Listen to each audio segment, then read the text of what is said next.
In this video, we're going to continue to talk about example 8. In the previous video, we explained how to support or reject the hypothesis. And if we go back to look at the picture again, so we want to find the cutoff point. So if their claim is the population mean is less than a number, we want to know how small the sample mean x bar has to be in order to support that. Okay, so we can find out the corresponding z-value for a small area, a small probability of making mistake. Say 5%. Actually, it could be 2.5%, or you can make it 1%, and so this number right here could change. So this is the how confident do you want to be to support the hypothesis, the alternative hypothesis, or I'm sorry, to make how confident do you have? Yes, how confident I should say how. This number here means the probability of you making a mistake by supporting the alternative hypothesis. Equivalently, the probability of rejecting making a mistake by rejecting the null hypothesis. So we can find the corresponding z-value, negative 1.645, which is 1.645 standard deviation from 0, or correspondingly, it's we can find our corresponding cutoff point for x bar, 263.6. So by subtracting one standard deviation, 1.645 standard deviation from 270. Okay, so next we going to talk about different ways. So instead of finding the cutoff point for x bar, we can do the other way. We can take the sample mean given. So if we go to the example right here, this example 8, they tell us the sample mean is 261, or maybe it's 269 or 274, whatever it is, and instead of comparing 261 to the cutoff point, we just found out that is 263.6, and we're going to convert 261 to the because 261 is just x bar, which is not standard normal random variable. So we plug into this formula here and convert it to z. So replace x bar with here with 261, and so you can see the solution right here. 261 minus 270 divided by 22 over square root of 38. We had lots of exercise in the previous homework, and also in the exam we had this question. Okay, so we found out the z, which is negative 2.52. We're going to take this value to negative 2.52 to compare with the cutoff point. The cutoff, if we go back to the previous picture, the cutoff point is negative 1.645. So and the negative 2.52 is apparently smaller than negative 1.645. So that means it falls into this black area, the black region. And so we will support that alternative hypothesis, or you can say you're going to reject null hypothesis. And so it's two different ways there are two different ways we can do.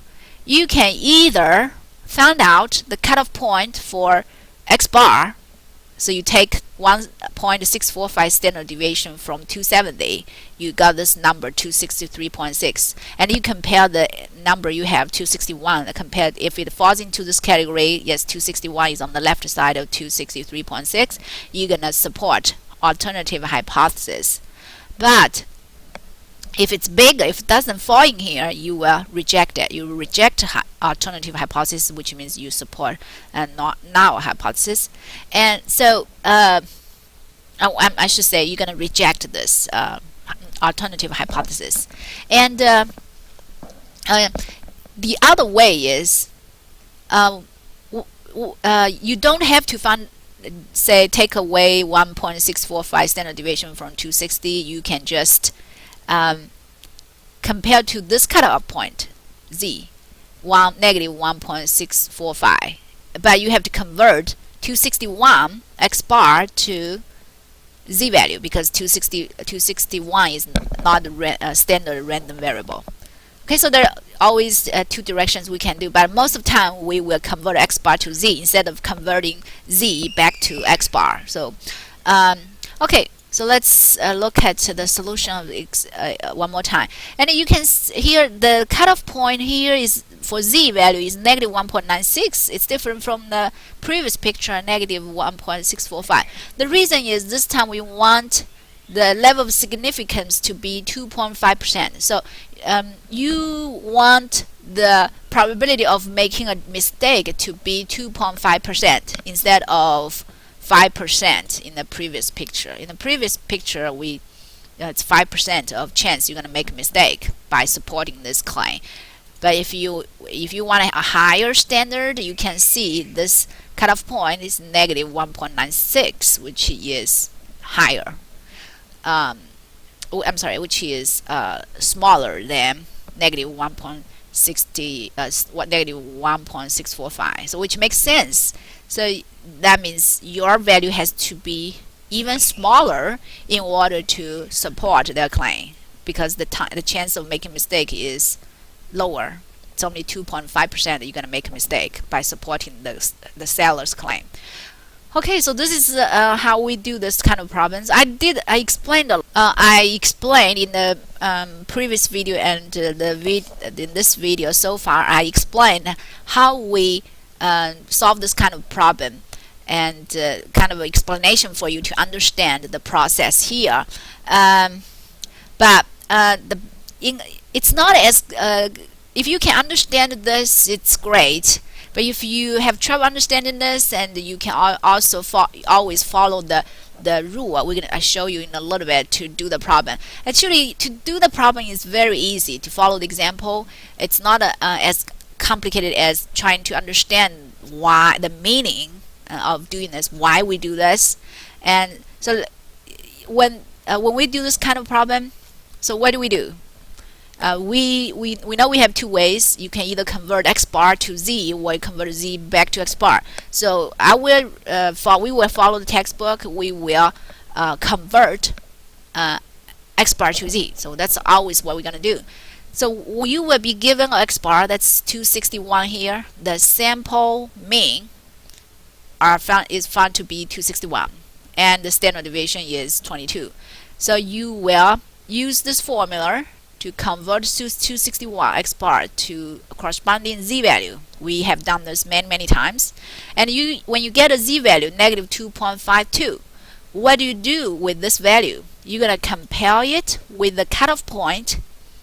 And this cutoff point z value, where do you get this cutoff z value? We have two questions which we did in the exam, and also we have homework questions. So this cutoff point z value you have to find out first before you do the problem. This cutoff point is such that this z value is such that the area to the left side of this value is equal to the level of significance. This level of significance will always be given either 5%, 1%, 2.5%, 3%, whatever. So you can find out this. We have talked about how to find this z value, so we're not going to talk about it again here. And if you have question, you can look at the previous videos. Okay, so there are two steps we do. First of all, use the level of significance to find. So this 2.5% is the probability. It's the area under the curve to the left side of z value. So you can use it to find the z value that's negative 1.96. Go into the table, find this z value. And then you will convert. The second step is convert the x bar to corresponding z-value, and to compare, and then you will compare the cutoff z-value and the z-value corresponding to your x bar, and try to see if it falls into this region. If it does fall into this region, you will support the claim because your x bar is small enough to support population means less than 270. But if it does not fall in here, you will reject. You cannot, you don't have enough evidence, confidence to say that mu is less than 270. Okay, so this is how we do this type of question. 2 steps. Use the level of significance to find this cutoff point. Second step, convert x bar, your x bar, to the corresponding z-value and compare them. Compare these two values.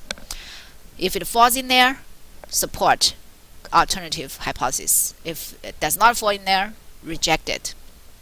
Okay, so in this case, we support the claim that the sellers claim that they're saying that transaction average transaction time of all the transactions is less than 270.